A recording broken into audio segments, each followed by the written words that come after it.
Hello friends, welcome back to my channel KY Education. कैसे हो आप सब? आई होप आप सब अच्छे होंगे। लास्ट वीडियो में हमने मौर्योत्तर काल के बारे में डिस्कस किया था। जो मौर्योत्तर काल है उसमें हमारा जो ब्राह्मण साम्राज्य का उदय होता है, कौन कौन से हमारे जो छोटे छोटे साम्राज्य का उदय होता है। मौर्य साम्राज्य के पतन के बाद क्या होता है कि भारत में छोटे छोटे साम्राज्य का उदय हमें देखने को मिलता है, जो कि थे सुंग वंश थे, कर्ण वंश थे, और दक्षिण में हमने देखा सातवाहन वंश को पढ़ा। ये तो थे भारत में छोटे छोटे साम्राज्य का उदय हुआ। जब एक बड़े साम्राज्य का पतन होता है तो उसका डिक्लाइन हो जाता है, तो जब छोटे छोटे राज्यों का उदय होता है तो जो परिस्थितियां होती है वो कमजोर हो जाती हैं।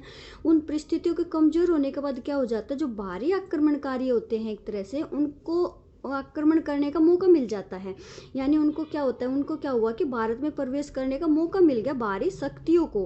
तो जो आज हम करेंगे, जो हमारी बाहरी शक्तियां थी, यानी जो बाहर से जो विदेशी आक्रमण हुए भारत पर, आज हम उनके बारे में पढ़ेंगे। लास्ट वीडियो में तो हमने जो भारत में ही जो छोटे छोटे साम्राज्य उदय हुए थे, सुंग वंश थे, कर्ण वंश थे, और दक्षिण में थे सातवाहन वंश, उनके बारे में पढ़ा। लेकिन आज हम करेंगे जो भारत के अतिरिक्त भी भारत से जो बाहर की जो विदेशी शक्तियां थी, जो विदेशी आक्रमण भारत पर हुए थे उस टाइम पे जब परिस्थितियां कमजोर थी इंडिया में हमारी, तब कौन कौन से विदेशी आक्रमण हुए भारत पे, और फिर उनके द्वारा भारत में साम्राज्य स्थापित किया। उन विदेशी आक्रमणकारियों के द्वारा ही भारत में साम्राज्य स्थापित किया गया। तो आज हम उनके बारे में पढ़ेंगे। तो आज का टॉपिक है हमारा विदेशी आक्रमण, यानी भारत पर कौन कौन से विदेशी आक्रमण होते हैं। तो फर्स्ट जो आक्रमणकारी हुए थे वो है हमारे भारतीय यूनानी, इंडो ग्रीक। तो फर्स्ट है हमारे भारतीय यूनानी, यानी इसको हिंदी यूनानी या फिर इंडो यूनानी भी हम बोल देते हैं। इनको बैक्ट्रियाई भी बोल देते हैं क्योंकि ये बैक्ट्रिया के शासक थे। ये जो हिंदी यूनानी थे ये मध्य एशिया के निवासी थे। ये हिंदी यूनानी थे, मध्य एशिया के निवासी थे। क्योंकि भारत का जो उत्तर पश्चिमी जो इलाका है, जो उत्तर पश्चिम का जो इलाका था, हमने जब मौर्योत्तर काल को पढ़ा था उसमें हमने डिस्कस किया था, या जो विदेशी आक्रमण हमने पढ़ा जब सिकंदर महान को हमने डिस्कस किया था, तो उसमें हमने पढ़ा था कि जो भारत का उत्तर पश्चिम का इलाका है, जो बाहरी शक्तियाँ होती है जो भारत में प्रवेश करते हैं, उनको वो जो वही रास्ता है, उत्तर पश्चिम का रास्ता है, उन्हीं से वो भारत में प्रवेश करती है। तो ये जो हिंदी यूनानी थे ये भी मध्य एशिया के निवासी थे। तो इन्होंने भी जब भारत में प्रवेश किया तो उसी रास्ते से किया था। जो भारत का उत्तर पश्चिमी इलाका है, अफगानिस्तान पाकिस्तान एरिया जो था उस टाइम पे, मौर्य जो काल था अपना इंडिया का ही भाग माना जाता था उस टाइम पे। तो वहीं से मध्य एशिया के जो निवासी थे हिंदी यूनानी, ये भी मध्य एशिया से, ये जो उत्तर पश्चिम का इलाका है उसी रास्ते से इन्होंने भारत में प्रवेश किया था।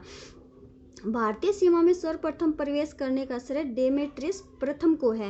ये जो बैक्ट्रियाई शासक था, इसका में जो प्रथम शासक था, क्या नाम था उसका? डेमेट्रियस प्रथम। तो हमें ये याद रखना है, जो प्रथम शासक था उसका नाम था डेमेट्रियस प्रथम। हिंदी यूनानी जो आक्रमणकारी थे उनमें प्रथम शासक ये था, डेमेट्रियस प्रथम को जाता है। इन्होंने क्या किया था, जो अफगानिस्तान इलाका है, पाकिस्तान है, सिंध एवं पंजाब को जीत कर क्या किया था, भारत में प्रवेश किया था। अफगानिस्तान, सिंध एवं पंजाब को जीतकर भारत में प्रवेश किया और भारत में शासन स्थापित किया। इन्होंने उस टाइम पे जो राजधानी बनाई थी वो कौन सी बनाई थी? साकल, जो प्रेजेंट टाइम में हम सियालकोट के नाम से इसको हम जानते हैं। इंडो ग्रीक के द्वारा साकल को राजधानी बनाया गया उस टाइम पे, और इसको एट प्रेजेंट टाइम में हम सियालकोट के नाम से जानते हैं। ये तो था डेमेट्रियस प्रथम, तो था एक तरह से हिंदी यूनानियों का संस्थापक मानेंगे हम इसको। लेकिन इन हिंदी यूनानियों को जो इंडो ग्रीक है, इनका जो प्रमुख शासक था जिसके द्वारा शासन को एक तरह अच्छी तरह से जो स्थापित किया गया वो था मिनांड्र। जब हमने सुंग वंश को पढ़ा था, पुष्यमित्र सुंग को, तो उसने इसी मिनांड्र को पराजित किया। इसको हमने लास्ट वीडियो में डिस्कस किया था। तो हिंदी यूनानियों का प्रमुख शासक कौन था? मिनांड्र। बौद्ध ग्रंथों में इसको मिलिंद नाम से जाना जाता है। बौद्ध ग्रंथों में मिनांड्र का नाम है मिलिंद, हम मिलिंद के नाम से जानते हैं। जिनका शासन काल था 165 BC से 145 BC, यानी ईसा पूर्व इसका टाइम पीरियड माना जाता है। ये जो मिनांड्र है ये क्या होता है, जब ये भारत में प्रवेश करता है तो इसकी मुलाकात जो बौद्ध दार्शनिक है हमारे नागसेन, उससे होती है, नागसेन से होती है। ये जो मिनांड्र होता है, ये जो मिलिंद है, इसको बौद्ध ग्रंथों में हम मिलिंद नाम से जानते हैं। मिलिंद एवं नागसेन के बीच प्रश्न उत्तर का एक संकलन होता है, यानी बहस होती है प्रश्न उत्तर पे। जो नागसेन क्या करता है, मीनांडर क्या करता है, नागसेन से प्रश्न पूछता है, बौद्ध धर्म से संबंधित प्रश्न पूछता है। बौद्ध दार्शनिक होते हैं तो बौद्ध धर्म से प्रश्न पूछता है, जिनका सही उत्तर नागसेन के द्वारा दे दिया जाता है। तो इसी से प्रभावित होकर बाद में क्या होता है कि जो मीनांडर है ये भी बौद्ध धर्म को स्वीकार कर लेता है। तो इन्हीं प्रश्न उत्तरों का संकलन हमें मिलिंद पन्हो, जो कि एक प्रसिद्ध बौद्ध ग्रंथ है, उसमें हमें देखने को मिलता है। ये मिलिंद पन्हो में क्या किया गया है, मिलिंद पन्हो में मिलिंद एवं नागसेन के बीच जो प्रश्न उत्तर का जो वाद विवाद हुआ था, प्रश्न उत्तर पूछे गए थे जीवन से संबंधित, यानी बौद्ध धर्म से जो संबंधित थे उनके बीच प्रश्न उत्तर को लेकर जो वाद विवाद हुआ था, उसका संकलन देखने को मिलता है मिलिंद पन्हो में। और इसी से प्रभावित होकर बाद में मीनांडर के द्वारा भी बौद्ध धर्म को स्वीकार कर लिया जाता है, वह बौद्ध धर्म का अनुयायी बन जाता है। फिर जो हिंदू यूनानी भारत में आए थे तो उनका हमें प्रभाव भी देखने को मिला। हमें क्या इफेक्ट भारत में देखने को मिला हिंदू यूनानी कला का, यानी जो इंडो ग्रीक आए थे भारत में, उस फर्स्ट है सर्वप्रथम सोने के सिक्के जारी किए गए। जो सर्वप्रथम सोने के सिक्के जारी किए गए थे वो हिंद यूनानियों के द्वारा जारी किए गए। तो हमें ये बात याद रखनी है, जो सबसे पहले जो सोने के सिक्के जारी किए गए थे वो हिंद यूनानियों के द्वारा जारी किए गए थे। फिर इनके हिंद यूनानियों से पहले जो भारत में जो सिक्के प्रचलित थे उसमें क्या होता था, ओनली सिर्फ देवी देवताओं की जैसे मूर्तियाँ प्रचलित थी, मूर्तियाँ छपी होती थी। उनमें उस टाइम पे राजा का नाम या कोई डेट या काल जो निर्धारण, तिथि का निर्धारण नहीं किया जाता था।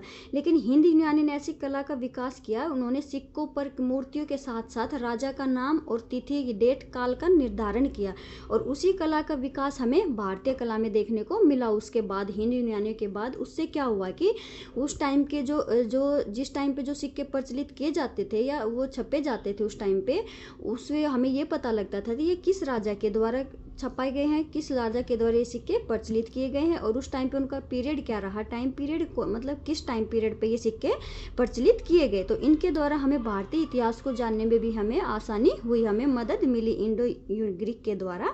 तो उनकी हमें ये कला के बारे में हमें सबसे ज़्यादा फायदा हुआ, भारतीय कला में हमें ये देखने को मिला, क्योंकि उनके द्वारा फिर जो सिक्कों पर काल निर्धारण किया जाने लगा और राजा का नाम निर्धारण किया जाने लगा। राजा का नाम भी छपा होता था, जिससे ये पता लगता था कि ये सिक्के उस राजा के द्वारा प्रचलित किए गए हैं। तो हमें ये बात देखने को मिली, इंडो ग्रीक के प्रभाव में सबसे इंपॉर्टेंट है ये। फिर नेक्स्ट है नवीन कला, गांधार कला का विकास है। जब हिंदी यूनानी जब भारत में प्रवेश किया तो वो अपने साथ अपनी कला लेके आए थे। उस कला का नाम था हेलोनिस्टिक कला। हिंदी यूनानियों की अपनी एक कला थी, उसका नाम था हेलोनिस्टिक कला। उस टाइम पे भारतीय कला थी, भारतीय स्थानीय कला। इन दोनों कलाओं के मिश्रण से एक नवीन कला का उदय होता है, जिसका नाम होता है गांधार कला। हेलोनिस्टिक कला और भारतीय स्थानीय कला के विकास से के मिश्रण से एक नई कला का विकास होता है, जो कि है गांधार कला का विकास हमें देखने को मिलता है। तो ये था हिंदी यूनानियों का एक छोटा सा इंट्रोडक्शन, जो हमें एक इतने एग्जाम ओरिएंटेड इतना ही टॉपिक ये सही है। इसी में से एग्जाम में क्वेश्चन पुट कर लिए जाते हैं कि जो हिंदी यूनानी थे उनका प्रथम शासक कौन था। डेमेट्रियस प्रथम शासक था। इन्होंने अफगानिस्तान, सिंध एवं पंजाब को जीता। राजधानी इन्होंने किसको बनाई थी, साकल को, जो आधुनिक हम सियालकोट के नाम से जानते हैं। लेकिन हिंदी यूनानी का जो प्रमुख शासक था वो कौन था, मीनांडर होता है। मीनांडर का हमें कहाँ जिक्र मिलता है, मिलिंद एवं नागसेन के बीच जो मीनांडर एवं नागसेन के बीच जो प्रश्न उत्तर का संकलन हमें देखने को मिलता है मिलिंद पन्हो में। फिर इनका प्रभाव क्या हुआ, विदेशी आक्रमण भारतीय यूनानियों का। सर्वप्रथम एक तो इन्होंने सोने के सिक्के जारी किए और प्रथम शासक थे जिनके सिक्कों से काल एवं राजा की निश्चित जानकारी मिलती है, और नवीन कला गांधार कला का विकास होता है। तो ये हमें 2-3 पॉइंट याद रखने हैं। फिर उसके बाद आते हैं शक। हिंदी यूनानियों के बाद कौन से विदेशी आक्रमणकारी आए, शक। ये भी मध्य एशिया की एक जनजाति थी। शक जो थे मध्य एशिया की जनजाति थी, जो चारागाह की खोज में भारत के में प्रवेश किए थे। इन्होंने चारागाह की खोज में ये भारत में प्रवेश कर गए थे। फिर ये जो चारागाह की खोज में भारत आए थे, ये इनके 5 कबीले थे। ये अलग अलग हिस्सों में बट जाते हैं, जैसे कोई उत्तर में चला जाता है, कोई पूर्व में, कोई दक्षिण में, पश्चिम में। तो ऐसे करके ये 5 कबीले अपने हिस्सों में बट गए, अलग अलग हिस्सों में ये चले जाते हैं। लेकिन इनका जो प्रमुख शाखा थी वो पश्चिम की मानी जाती है। जो शक्कों की जो सबसे प्रमुख शाखा थी वो पश्चिम की थी। इनका जो प्रमुख शासक होता है पश्चिमी शाखा का, वो होता है रुद्रदामन। यानी शकों का जो प्रमुख शासक हम जो जिसको मानेंगे वो था रुद्रदामन, जिसका टाइम पीरियड है 123 बीसी से 150 बीसी तक। इसका टाइम पीरियड है 130 बीसी से 150 बीसी तक। रुद्रदामन के बारे में जो हमें बात याद रखनी है वो है सुदर्शन झील की मरम्मत करवाई। देखो जो सुदर्शन झील है इसका निर्माण तो करवाया गया था चंद्रगुप्त मौर्य के टाइम में, यानी मौर्य काल के टाइम पे हुआ था। मौर्य साम्राज्य में चंद्रगुप्त मौर्य के द्वारा इस झील का निर्माण करवाया गया था, जो कि गुजरात में है सुदर्शन झील। लेकिन इसकी जो रेनोवेशन है वो करवाई गई थी रुद्रदामन के द्वारा।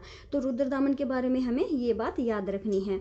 फिर है नेक्स्ट, रुद्रदामन संस्कृत भाषा का संरक्षक था।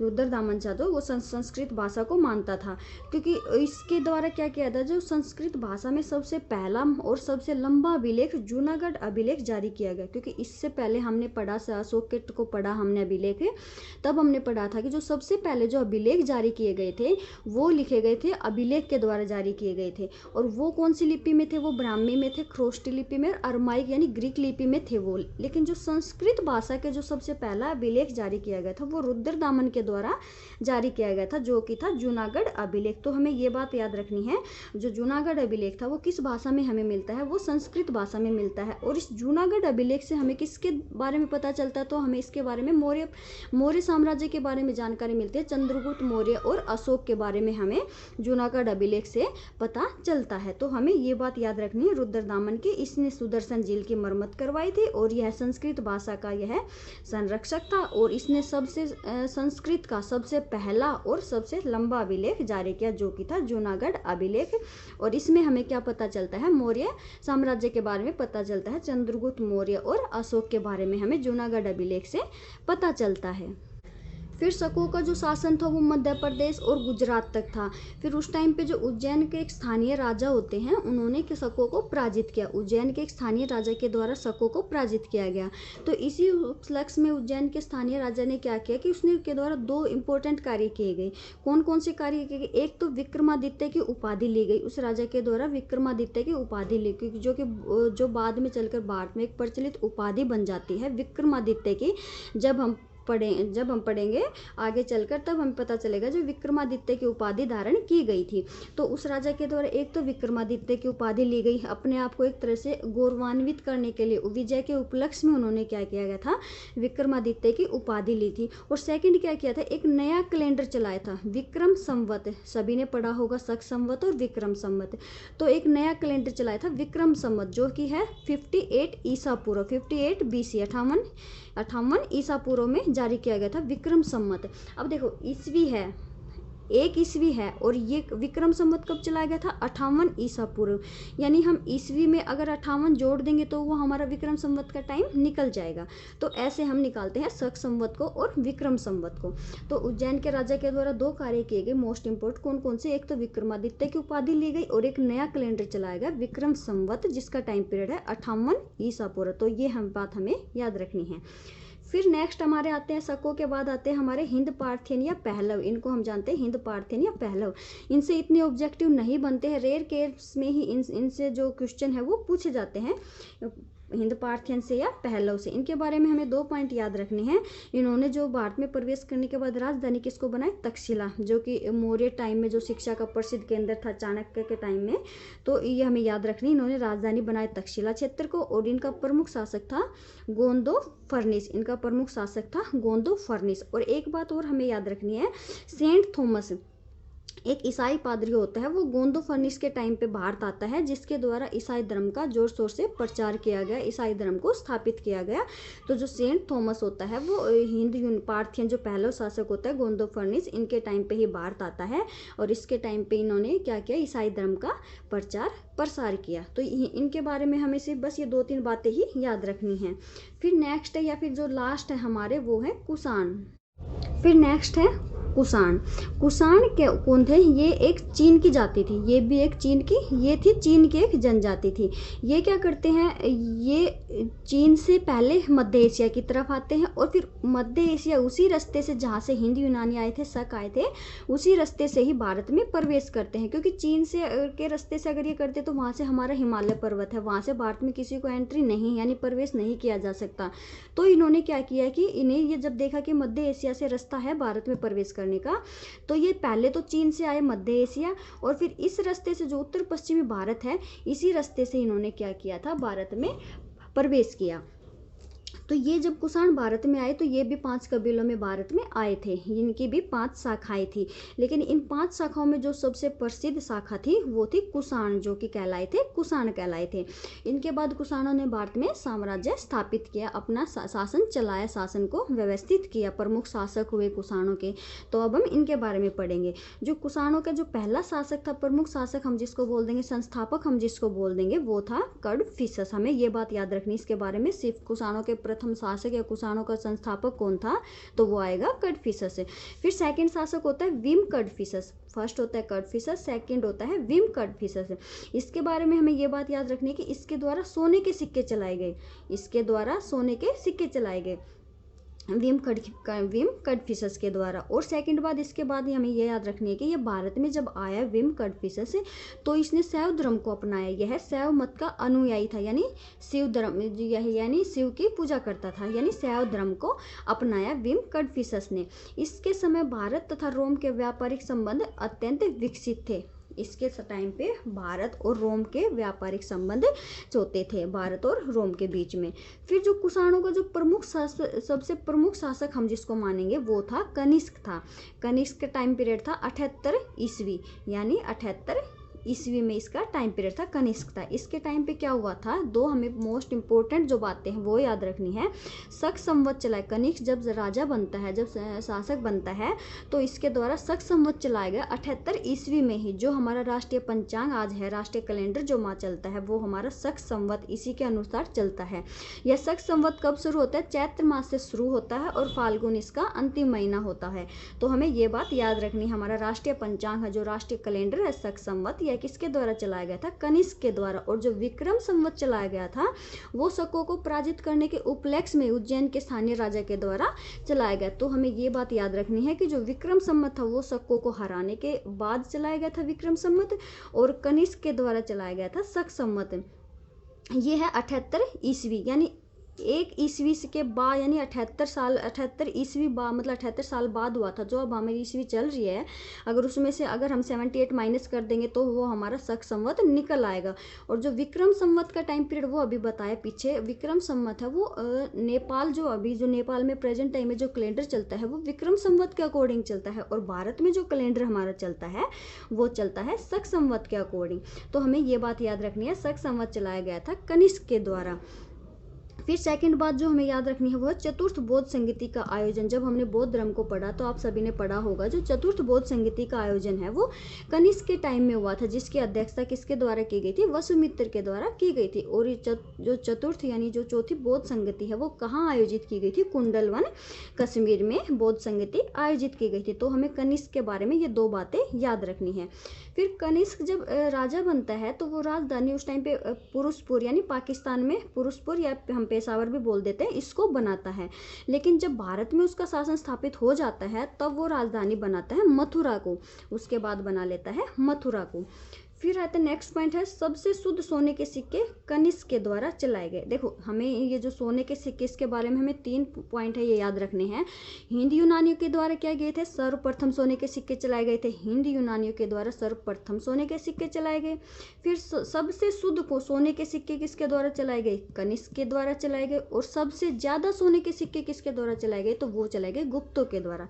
तो हमें ये बात याद रखनी है, सबसे शुद्ध सोने के सिक्के चलाए गए थे कनिष्क के द्वारा। फिर नेक्स्ट है कनिष्क के समय रेशम मार्ग पर अधिकार होता है।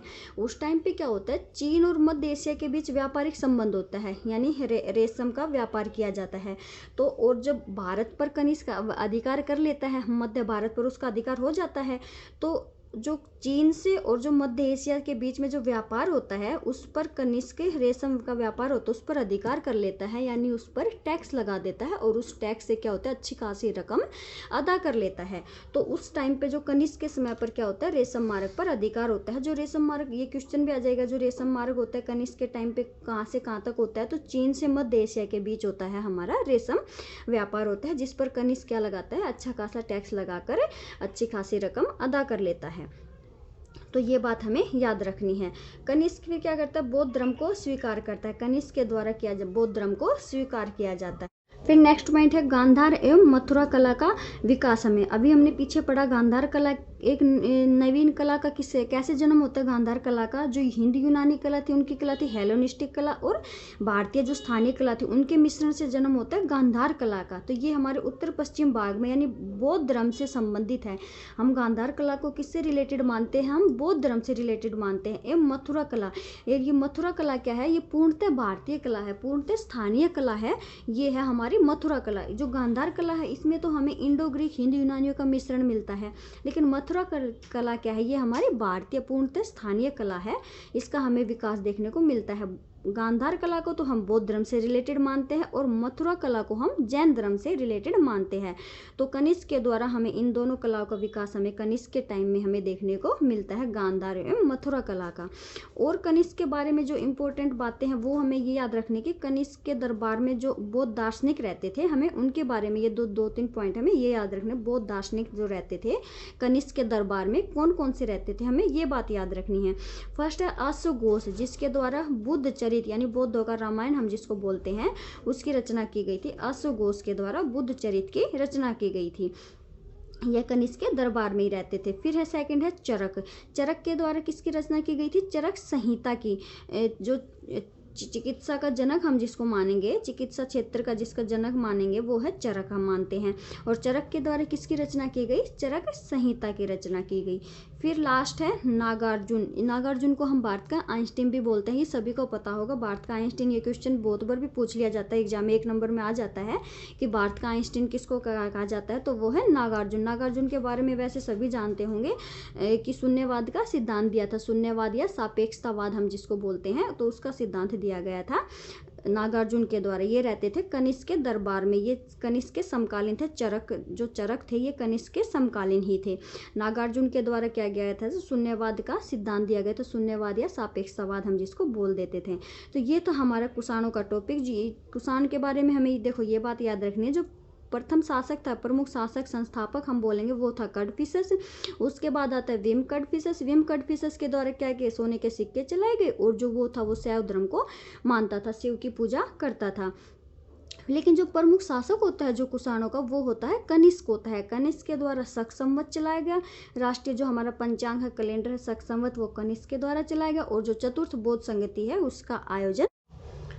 फिर जो कनिष्क के द्वारा जो राजधानी बनाई जाती है, स्टार्टिंग में बनाई जाती है पाकिस्तान में फिरोजपुर और पेशावर को, लेकिन जब भारत के मध्य में जब अपना साम्राज्य स्थापित कर लेता है तो उसके बाद बनाता है मथुरा को। फिर जो सबसे शुद्ध सोने के सिक्के चलाए गए थे वो चलाए गए थे कनिष्क के द्वारा। और फिर कनिष्क बौद्ध धर्म को स्वीकार करता है और उसके दरबार में बौद्ध दार्शनिक रहते हैं। तो कौन कौन से, वो अश्वघोष, चरक और नागार्जुन। तो ये बातें हमें याद रखनी है। तो फ्रेंड्स ये था हमारा आज का टॉपिक, जो था विदेशी आक्रमण। मौर्योत्तर काल के बाद जो हमारे विदेशी आक्रमण होते हैं भारत में, और फिर वो भारत में साम्राज्य स्थापित करते हैं। तो सबसे पहले हमें इनका क्रम भी याद रखना है। देखो सबसे पहले कौन थे, इंडो ग्रीक आते हैं, उसके बाद आते हैं शक, फिर पहलव और फिर कुषाण। कई बार ये क्रम भी पूछ लिया जाता है कि सबसे पहले कौन आए उसके बाद कौन। तो सबसे पहले आते हैं इंडो ग्रीक, फिर आते हैं शक और फिर पहलव और फिर सबसे लास्ट में आते हैं कुषाण। तो ये था हमारा आज का टॉपिक, मौर्योत्तर काल के बाद विदेशी आक्रमण का। आई होप फ्रेंड्स आपको ये टॉपिक अच्छे से क्लियर हो गया होगा, एक एक पॉइंट इसका क्लियर हो गया होगा अच्छे से। अगर वीडियो पसंद आए तो वीडियो को लाइक करना। Okay, thank you, bye.